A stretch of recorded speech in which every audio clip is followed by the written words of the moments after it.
Hello, hello, hello. We're back. We're back. Remember earlier we had an interview with our tester and she did a fabulous job, and we have another great opportunity for you tonight. We have another person, a great friend of mine, childhood friend actually, I think when we were kids. Anyway, he'll tell you about that. And he's going to talk to you about the book, Ages Transformation, that's coming out. I'm going to have him introduce himself, and we're just going to chat. I have my tea.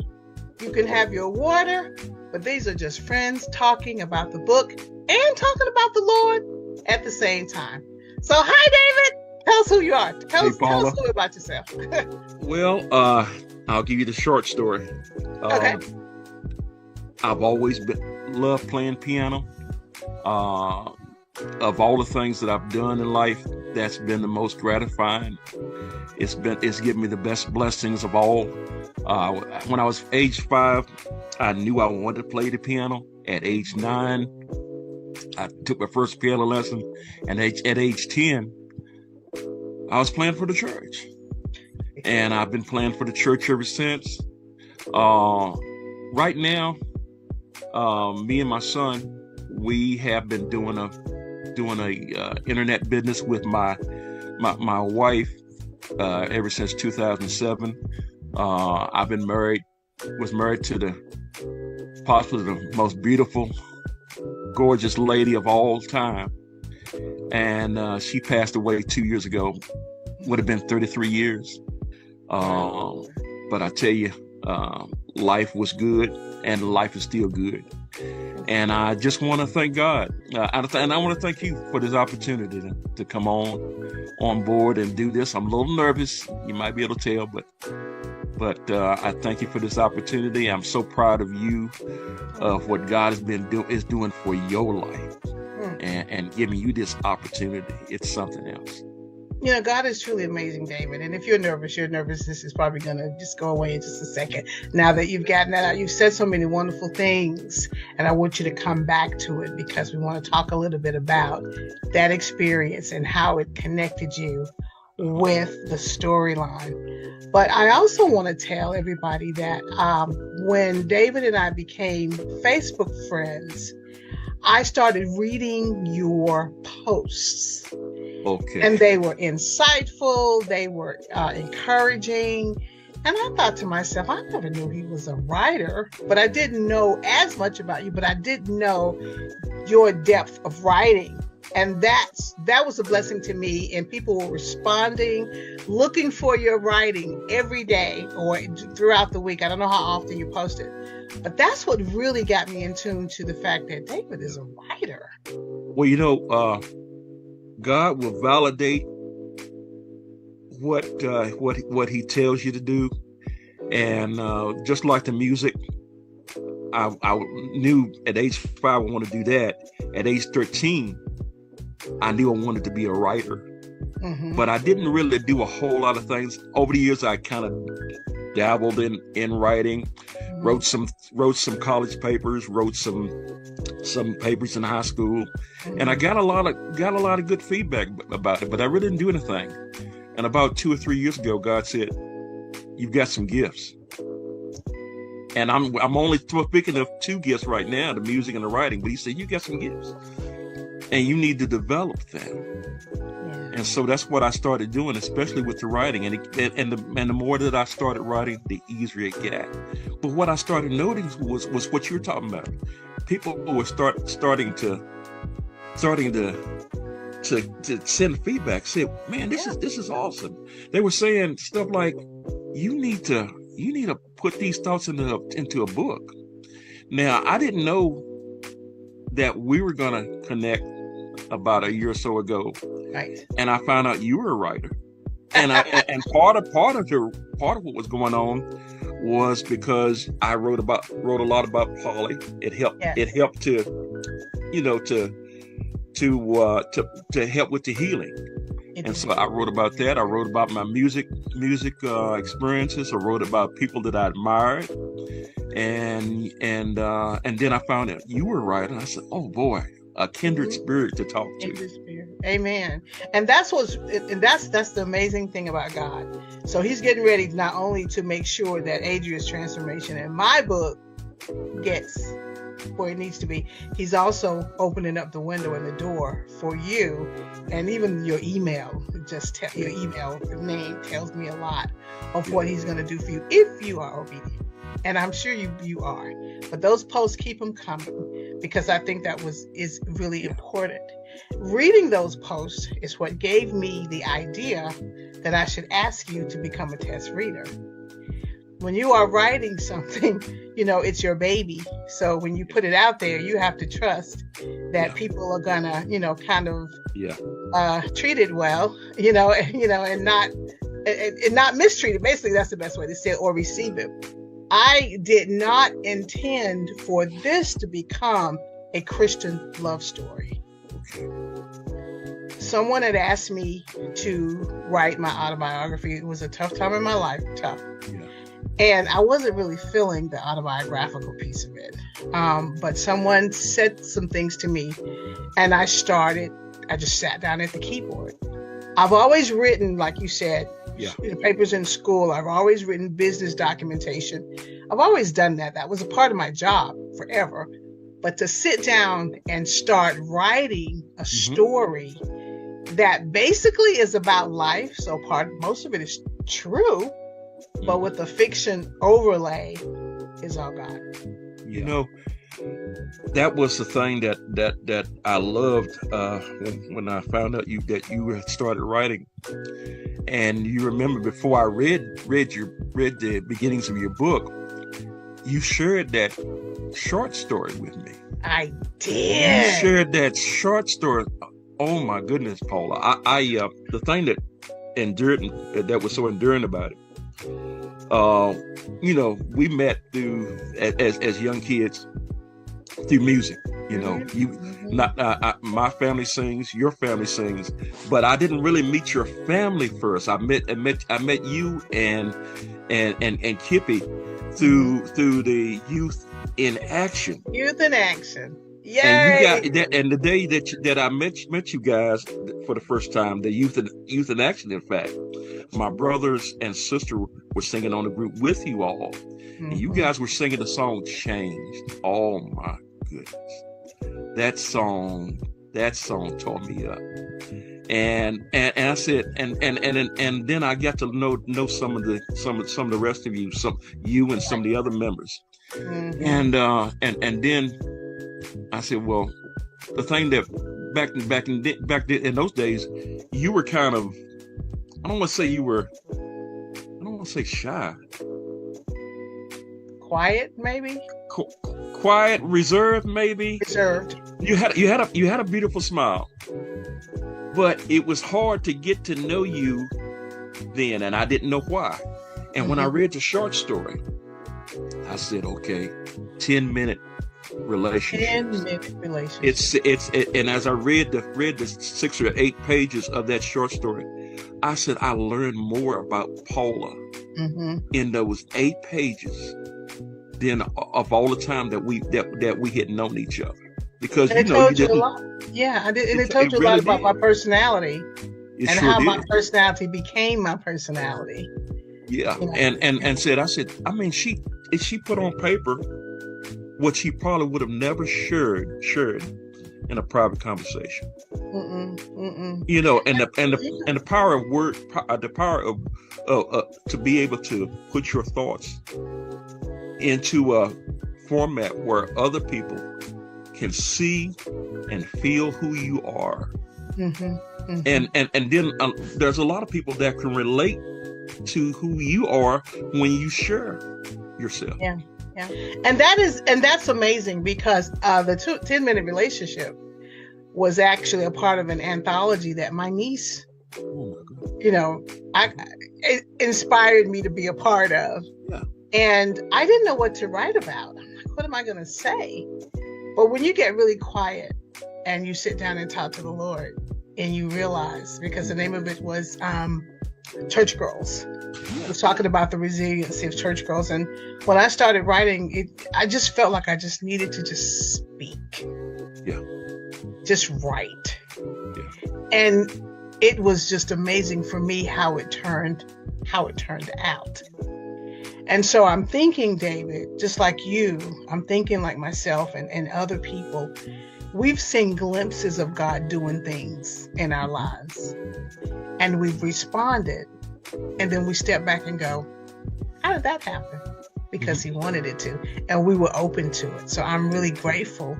So I reflected on all the other things that I had written, and I thought, well, there have been tidbits of me writing along the way, but nothing like this. This is truly, totally outside of the box, but I'm grateful for it. I'm really grateful because I feel like it's reaching another part of me, and everybody wants to know who am I in the novel? Who am I in the manuscript? And I said, well, probably a combination of many things, of many personalities, many people.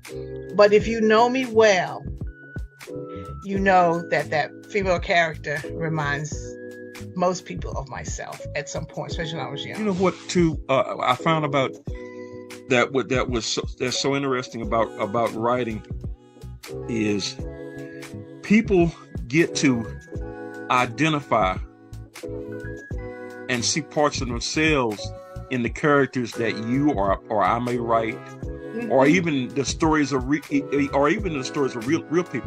But I'm gonna tell you an interesting story, a true story. I just learned about a month ago. One of the persons that follows me regularly on my writings, he told my brother. He said you need to talk. You need to talk to David. And that's not the part I want to take, because I'm not. It's not about making things about to build me up. But what really built me up was this. This same brother who was talking about me to my brother, his children were saying to him, "Dad, you've got stories of your own that you need to write." So, not only through writing do we have the God gives us the power to make other people feel things, right, and teach important lessons, but we have to have the power to inspire other writers and help other writers. So once I get I'm helping you in your book. I'm the Lord's blessing me to write. I'm hearing it being spoken. I can hear it. Well, he's blessed me to write, and then I'm going to help this fella. That's right. You're gonna do it together, and that's called evangelism. Yeah, that's called evangelism. When people see the gift, and it stirs itself up in them. Yeah, that's called evangelism. Yeah. So that's the gift that he asks us to use to help other people get their message out, other people get their life story out. That's amazing. That's an amazing story. And I'm sure that even this interview is going to stir somebody up, because they're going to look and say, wait, well, is that David? You know how our people are. Yeah. I'm encouraged. They'll be encouraged because of it. So, I have to ask you a question. Okay. About the book. Uh-huh. Someone said the book was very, very believable. Yes. What does that mean to you? It was believable. Believability is realness. It has ability. It has. If you were. This is not the kind of story that it's a heroes and villains type of story. This is real everyday life, dealing with people. And what I love about this book that makes it so believable, it opens up the Christian area of relationships, something that we Christians don't talk about. We don't talk about relationships. We talk about coming to church, praising the Lord, and all the things that go along with that. But we don't talk about the living part. We don't talk about relationships. And this book not only deals with a couple, it deals with it. There are other things in it. It deals with family. There are family conflicts in it. And I love at the way I love the way that the Douglas and Adria relationship. I found that interesting. Yeah. People don't believe that a man and a woman can have a relationship, and let's just say that, and it not be sexual. Absolutely, and you hit the nail on the head. And I was so glad I was going to send you there. I was so glad you were going to say that, and I think it's because we're not taught. We're not. We're not. Just to trust somebody enough to have a conversation and just be friends and be a good resource for each other. But we're not taught that. Now realize this though. Realize this. Douglas wants a relationship. He tells her. He takes the risk of telling her. Yeah. But he already know. Somehow he already knows that she doesn't want that for them, and he accepts that. Right. Because any real good friend, whether your friend is a male or female, you better say that. You want the best for that person. That's right. That's right. And if you're loving like for instance, if a man's loving a woman or a woman loves a man, and if you're friends first, and it doesn't, that's why friendship should always come first. Friendship should always come first. And I'm not talking about couples. You should be friends. You should be friends with your coworkers. You should be friends with. Now I know I'm gonna get some argument about. I'm your daddy. I'm your mom. I'm not your friend. Right. But and I understand that. But at some point, my dad became my friend. It didn't start out. He started out with my daddy, but he became my friend. But if you understand the true concepts of friends and being able to relate to each other in a way where you want the best for you and to be able to share events, then that's going to happen and should happen to you and people that are close to you in your life. And that's what Douglas wants for Adria. Right. Okay. He would like that relationship, but he wants above all for her to be happy. He's just as real telling her feelings, and that's real. Mm-hmm. But he's also just as real telling her I'm happy, and he's the one get about it. Well, I'm telling you, I don't want to tell you. I'm gonna tell you what I do know. I'm glad you said that, because now the listeners are gonna do this, like, because I feel that as Christians, one of our greatest deficits is not knowing how to be friendly. There's no textbook. There's no. There's a lot of good teaching in the Word of God. But sometimes I don't know whether we're afraid, and mostly of it is because I think we don't know. Like you said, we haven't been taught. You don't know how. You haven't been taught. And you don't, and the reality of it is there's a well-roundedness that we can have, because you need to have a circle of people in your corner. And thank you for putting that plug for the book. You did a great job.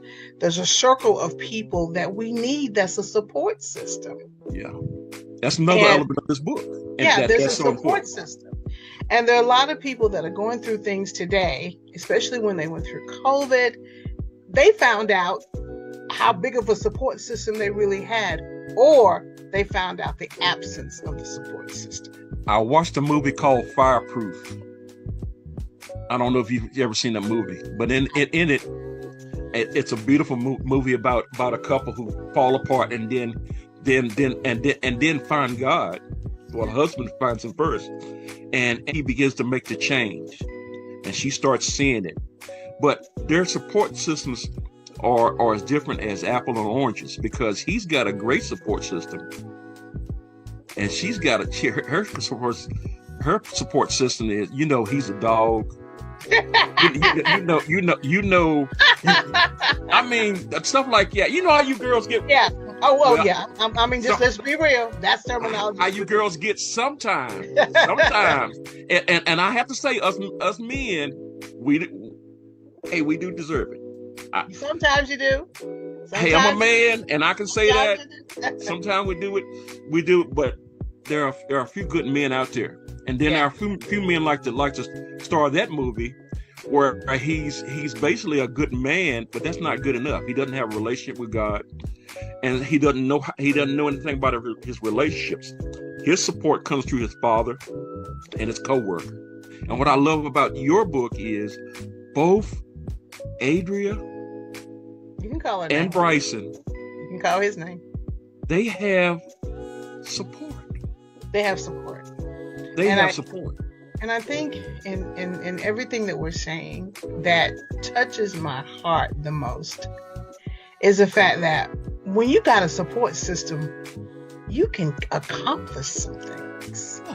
And this is godly support too. Yes. On top of that,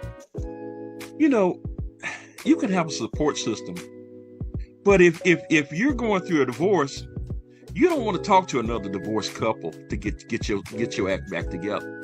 That's true. You want to talk to somebody who may have had some struggles in their marriage, but they still got it together. Yeah. They're still hanging in. That's who you go to for support and for advice. Yeah. And I'm going to share a little bit more, and then we're going to talk, because I got to talk about a picture that I love. Oh my goodness! I wish we could share it, but one of the things that one of the characters said to this couple was, "Have you had your first fight?" Oh yeah. Because you need to have your first fight first, and then the female response, you need to have two. Because you need to really see how you feel after the second one. Who tells you that? Yeah. In real life. But it's so real. You need to have that. You need to say, because that's when you show a side of yourself.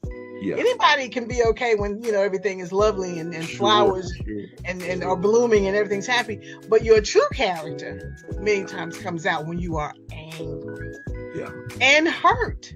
Yeah. So those are the kinds of things that are in the book, I think, that can really bless people, because they're like, oh no, don't get married yet until you have your argument and get through it. And I'm grateful for that. Now, I gotta talk to you about this picture. Oh, and I know. I wish we could show it. I think I know. Maybe at some point. Remember, I had the video where I asked who taught you how to love. And you responded. But there's a picture of your mom and your dad. I don't know where the picture was taken. That's not important. But their posture and the way they're hanging out with each other, I want that for everybody. It speaks volumes as to what true love really is. Yes, it does. Yes, it does. And every time I look at it, I'm like, yeah, so cool. I wish that for everybody. That is one of the, and I want you to take that picture, and I want you to do whatever you need to do with it. But it is what, I don't know who took the picture. I don't know where it is, but it is an amazing story. And that's an answer to it. And when you asked the question in one of your early videos, who taught you how to love? Those two. I'll tell you right now, it was those two who taught me how to love. All we had to do was watch them. Mm-hmm. All we had to do was watch them. Mama loved herself some Earl, I'll tell you. And vice versa. And he loved her some cat.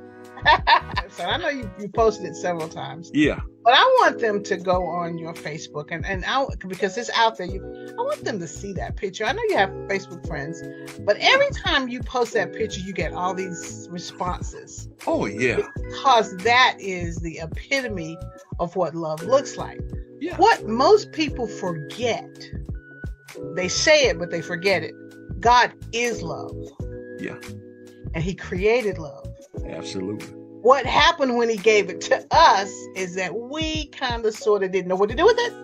And we needed to go back to him and say, how's this love supposed to be? How are we supposed to interact with each other? What are we supposed to say to each other? What are we supposed to do? Well, when you go back to the word, he'll tell you what to do. Yeah.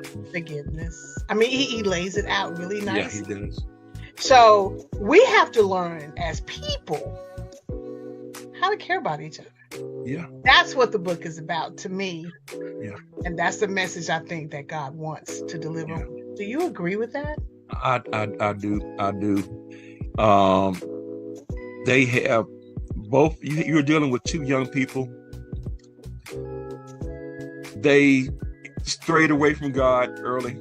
Mm-hmm. They came back, but before they came back, they made mistakes because of the straying. But when they came back, they built that relationship with God first. Mm-hmm. Then second, they started seriously thinking about, I want a life partner. Yeah. And I want a life partner who loves God. Mm-hmm. Mm-hmm. And who I can love and give all of me to. And so when they go through the struggles, as people were reading this book, they have decided, no matter, I don't like what's going on. Mm-hmm. I wish I hadn't gotten into the situation, but as far as their love for one another, they're devoted. They're there to stay. So that has to be something that is taught, I guess, because it seems to be really hard for some people to love. And a lot of people, I will say, at a young age, they are hurt. Yeah. So when you are hurt by love and you don't heal, you don't have a coach to help you heal, we don't talk about the healing process. Sometimes you don't understand how to push through that to keep moving on. I'm hoping that this will encourage someone to keep moving forward. There's a lot of real ugliness in the world right now. I didn't understand why it would be a Christian romance. I know I'll probably get a lot of people going, what? Until they read it. Yeah. And they realize that it's real and it's about life. And it's something that I think people can relate to. It's so much about life, and it fills a hole that is not often being filled, and that it deals with the complexities sometimes. It deals with the different aspects of relationships between a man and woman. We don't go to church. We don't go to church just to be saved, though that's the main goal. and we got to reach, and we have to reach others. That's the other main goal. Yeah. But you also got to realize that God ordained the family. He ordained marriage. So if it's just important to know how to be saved, but it's also just as important to know how to be a father, be a mother, be a husband, be a mother, be a husband, be a wife. Get down with this, be a lover. That's part of it too. Mm-hmm, mm-hmm. And you got to know, and these things are not taught enough. They're not taught enough. In our old church, our bishop would get together with the men and talk to them. The mother of our church, she would get together with our ladies. And I told the mother one time in front of the church, I said, Mother, you did a great job, because my wife, the teachings that you taught, she's doing them. She's doing them, and it's been a blessing to us. How about that? That's the sharing. That's the sharing. What if you don't have a mother figure that can sit down and talk to you? You're kind of lost. You sure? What if you don't have that father figure you can talk to? You're kind of lost. Yeah. So if anything, keep continuously having a platform where someone can coach you. Yeah. And counsel you and be real with you and talk to you. You're exactly right. the church is supposedly be where families should grow. Yeah. Where families interact. The church is full of families where they should interact and learn how to love and how to work through scenarios and situations. From my father, we learned how to be providers for our families, and to take care of our wives. Mm-hmm. From my mother, she just straight out told us, boys, keep your pants up. and Darlene, keep your dress down. But she taught us more than that. She said, that's the funny part of it. But he said, respect, ladies. Yeah. And she probably said a whole lot more than that, because there's a why. There's a why behind all of that. There's a why. My mother's been deceased for years. A long time. Part of the reserve that you saw was a woman, a little girl in grief. Yeah. She was in the middle of grief, so grief just shut me down. Yeah. But I remember what she said to me in that hospital room when it was just the two of us. And she never came out and said, I'm leaving you. Because she knew I probably wasn't going to be able to handle those words. Yeah. But she says, I want you to do this. I want you to do that. I want you to. And her words that she spoke that said, I want you to do, translated to me as, I'm not going to be here with you. And there are things I don't want you to do. And one of the things that and all of those were seeds, just like your parents sowed into you. What she sowed into me, I would remember when I got older, and I would enact on it. And that's one of the reasons why I feel like I'm here, is because she always wanted me not to be afraid to take a step. Yeah. And I appreciate that. I could talk to you forever. You're going to have to come back.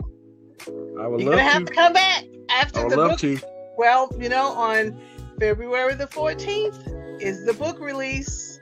Yes. It's a Valentine's Day book release, February 14th. That's, just a little over 30 days away.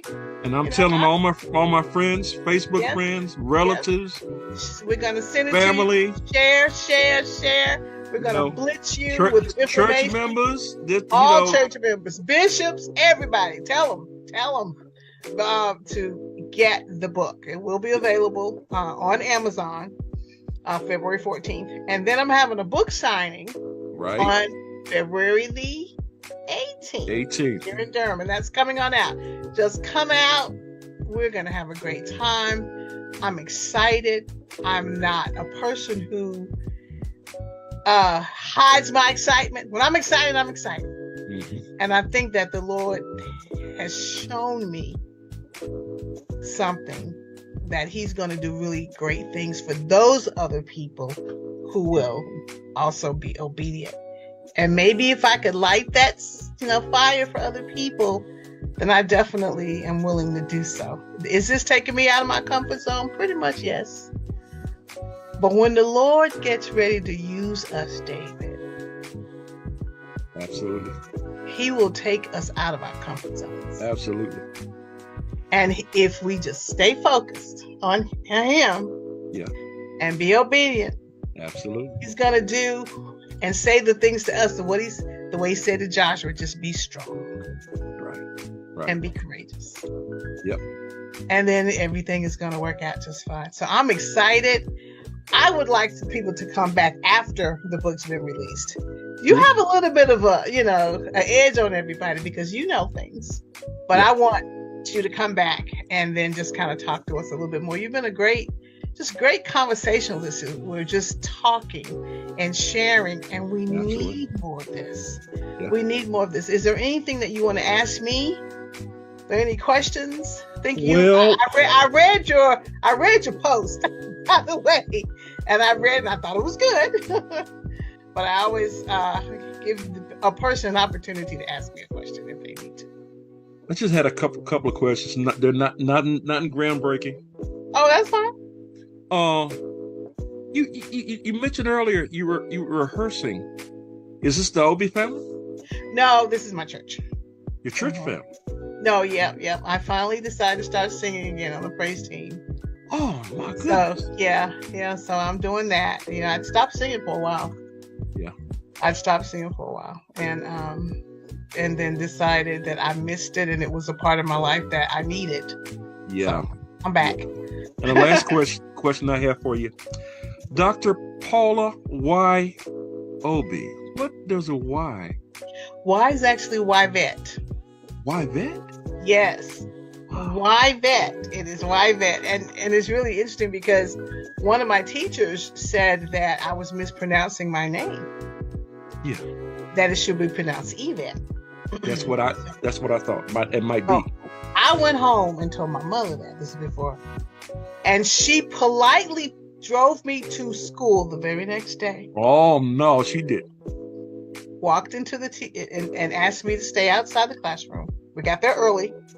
She walked in and had a little discussion with the teacher. Uh-huh.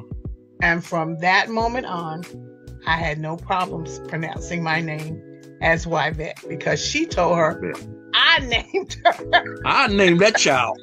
I named that child. So yeah, but that's that's me.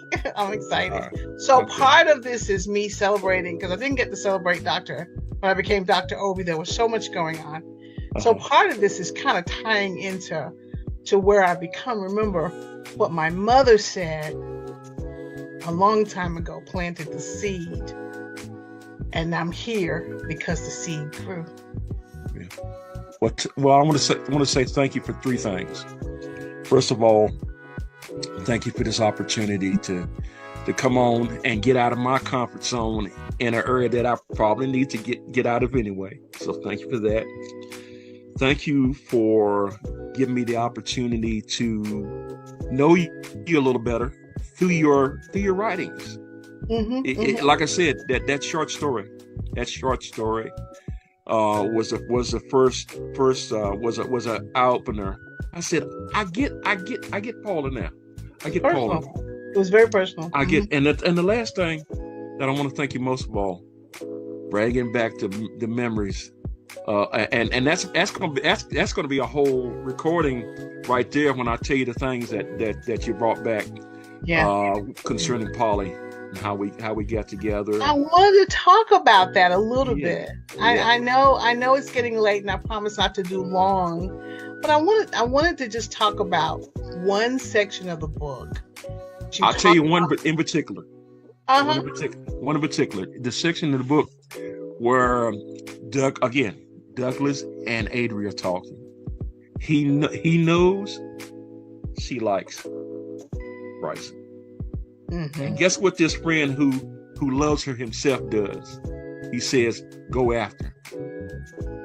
You make the first move. Guess what Polly did? She had a friend, wasn't a male, but it was a female. She took and she was having, we were having feelings for each other, mm-hmm. But it was the friend who encouraged her to make the first move. She did, and she almost backed out of it. She put a letter on my piano the Wednesday night of first service, and then walked up, retrieved the letter back. Her friend took the letter out of her hand, put it back on the piano for me to read, and baby girl, the rest is history. The rest is history. And that, when you said that, and I went back and reread that chapter, I thought David probably is going, okay, my girl is still alive. I tell you, very much so. Very much so. I am really proud of you. And I'm listening and waiting to hear more from you. I'm going to connect you, of course, with the Authors Up folks. I think that they would love to read some of what you're writing. I've been watching.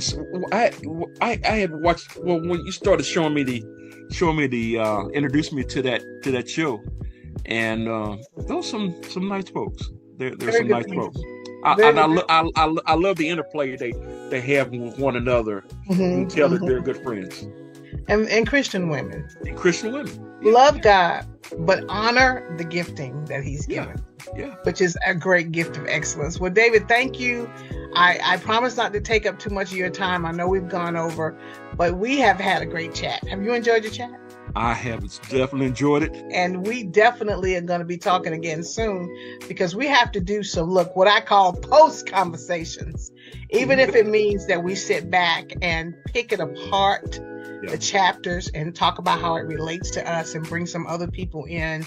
Let's use this opportunity to really, really allow God to do a great thing through his gift. You know, the great thing about that is, I know you meant this book to be an autobiography. I also know it turned out to be a work of fiction.